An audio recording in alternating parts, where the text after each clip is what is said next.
1 second వస్తున్నా. ఏంట్రా ఇంత లేటు? రా లోపలికి, ఆకలి అవుతుంది. ఫుల్ ట్రాఫిక్ రా బాబు. వంట అయిందా? అయిందిలే కానీ ముందు నువ్వు పోయి ఫ్రెష్ అయ్యరా పో. ఏంటి స్మెల్? వాడు ఇంకా రూమ్లోనే ఉన్నాడా? నువ్వే చూద్దు రారా, ఈ రూమ్లో ఉన్నాడు. మార్కెట్ ఓపెన్ అయ్యే టైం అయింది.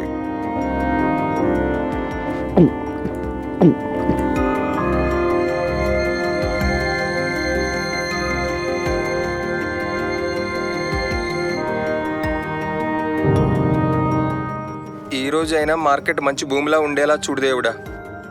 ఉన్న డబ్బులన్నీ బెట్టింగ్లో పోగొట్టేసిన, అప్పు చేసి మరి షేర్ మార్కెట్లో ఇన్వెస్ట్ చేస్తే అదేమో 1 మంత్ నుండి లాస్లో నడుస్తుంది. కనీసం ఈ రోజైనా మంచి ప్రాఫిట్లో ఉండేలా చూడు స్వామి.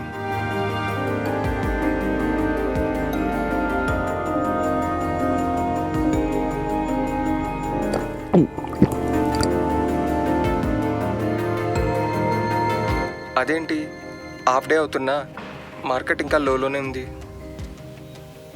ఏమైంది? మార్కెట్ ఆగిపోయింది. అసలు ఎలా?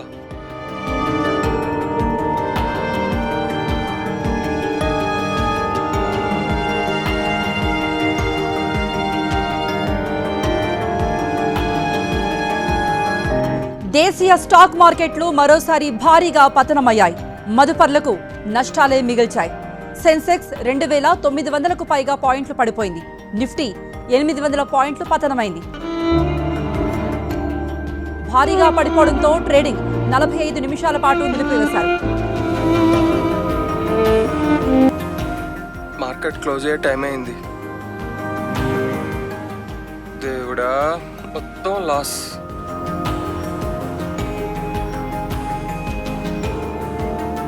అసలు ఈ అప్పులని ఎలా కట్టాలి? అప్పుల వాళ్ళు ఇంటికి వస్తే పరువు పోతుంది. నలుగురిలో తలెత్తుకోలేను.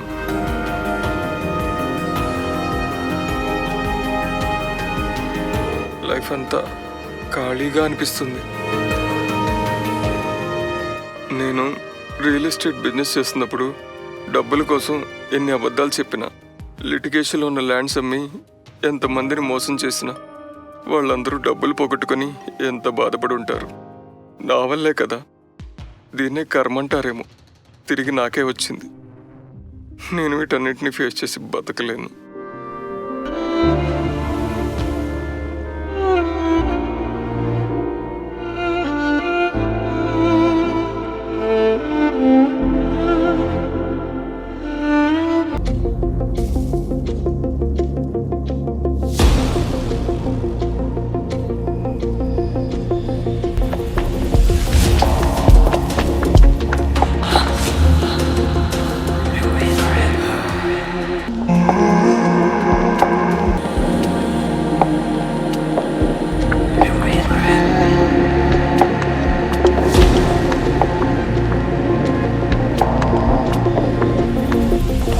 వాళ్ళ నాన్న కాల్ చేశారా? వచ్చే వరకు చూసుకుందాం.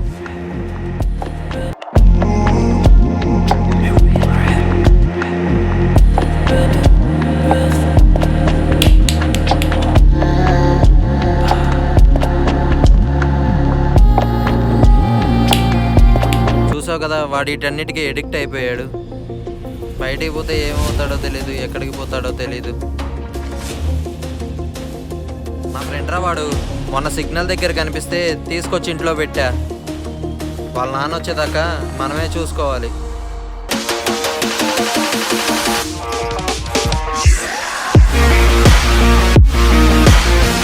ఎవర్రా నిన్ను మా నాన్న కాల్ చేయమన్నది? మా అమ్మ నాన్న నన్ను ఇలా చూస్తే తట్టుకోలేరు.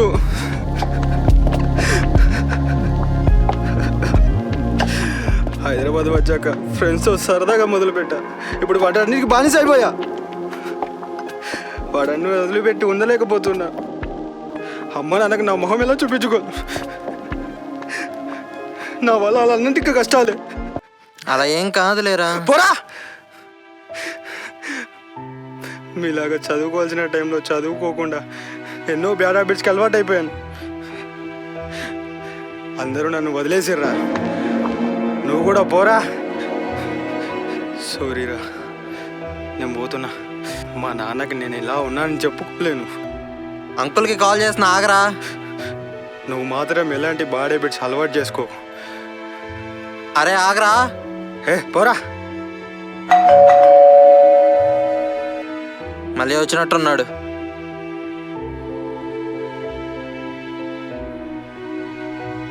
అరే ఏంట్రా ఇది, ఏం చేసి వచ్చావురా?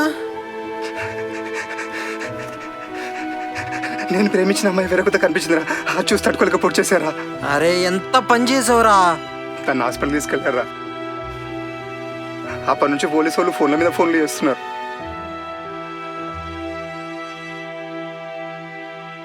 భయంగా ఉందిరా, నువ్వే నన్ను కాపాడాలి. కోపంలో చేసిన తప్పుకి శిక్ష అనుభవించునే రారా. కర్మ అంటే నిజాయితీగా బతకాలి, అబద్ధాలు చెప్పకూడదు, డబ్బుల కోసం ఎవరిని మోసం చేయకూడదు. ఒకే ఒక్క సెకండ్ కోపాన్ని కంట్రోల్ చేసుకొని ఉంటే బాగుండేది. చేసిన తప్పులన్నిటికీ కర్మఫలం అనుభవిస్తున్నాను. చేసిన పుణ్యానికి జీవుడు అనుభవించాలి, చేసిన పాపానికి జీవుడు అనుభవించాలి. దానికోసం శరీరాలు మారుతూ ఉంటాడు. కాలోహి బలవాన్ కర్త సతతం సుఖదుఃఖయో నరాణాం పరతంత్రాణం పుణ్య పాపానుయోగత. కాలం అనేటటువంటిది పరమ బలవత్తరమైనటువంటి స్వరూపం. కాలంలోనే జీవులు చేసుకున్నటువంటి పాపపుణ్యాలకి అనుగుణంగా సుఖాన్ని దుఃఖాన్ని పరమాత్మ ఇస్తూ వెళ్ళిపోతూ ఉంటారు.